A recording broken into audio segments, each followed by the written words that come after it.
Okay, so the study we chose to do correlates with Chapter 8 in the textbook on touch. It is called Lending a Hand by Cohen, Schaefer, and Davison. The study measures the fear response in the brain of women. There are 3 variables in this study.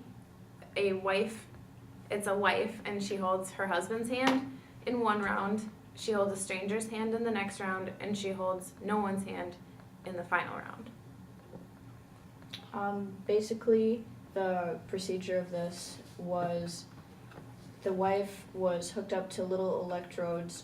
She had them on her ankle, and she was put into an MRI chamber, and she was given threat or safety cues, and then the threat cue was a big red X on a black background, and that would indicate a 20% chance that she was going to get a shock. So that's where the fear response came from that possibility that she could get shocked. From the cue. Yeah. Okay. And then the results were that she had less fear holding her husband's hand versus a stranger's hand or no one's hand. And then it was higher, that she had like less fear if the marriage was higher on like a scale of 1 to 100 if they had a better marriage versus a... So each of the subjects, there were 16 subjects, and each of the subjects were rated, their marriages were rated on a 1 to 100 scale, and they only tested the people that were 40 and above on that 1 to 100 scale in strength of marriage. Yep. And then so even though they were all within that 40-100 range, they found that people who scored 90 or above, or even 80 and above, had less fear than when holding their husband's hand than holding their husband's hand if they had like a 40 or a 50. Okay. And the cool thing is that even though during the part where they're only holding a stranger's hand, that fear response is still lessened a little bit just by being able to touch someone, having that comfort. That's weird. Can you imagine holding a stranger's hand and like still not being scared? Yeah. Because you're holding someone's hand. It's stuff you don't even think about. But it It's makes just like sense. a calming feeling. Yep.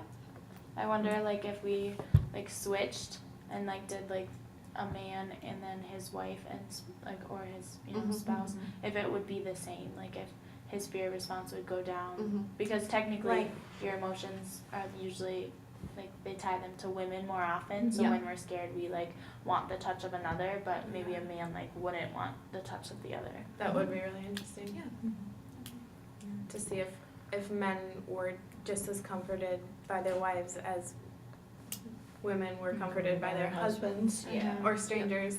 I feel like they would still be comforted by their wives because, you know, that's who you share your life with, but I feel like they wouldn't be as comfortable with a stranger as women would. I think it would depend on the gender. Like when they tested the women, did they make sure the strangers were both male and female, or just male or just female? I think that would really depend on it too. Yeah, because I think I would feel more comfortable holding like a man's hand rather than another woman's hand. Yeah. And probably the same for like a man, holding another woman's hand instead of a man's. Yeah. And Holding then of a man. I wonder if you could test like strengths of families too, like if you have like a stronger bond like with your mom, if she makes you feel better, you know, versus like Or like if you not grew up in even. that touchy, you know, because how some families are very huggy and they kiss each other goodnight and they always say I love you, versus family who aren't touchy-feely. So do you find that same comfort in Would that, holding a hand? would that stress you out more or comfort you? Mm-hmm. Some people don't like touching hands. Right. And touch is really powerful. I think we don't even realize how powerful it can be.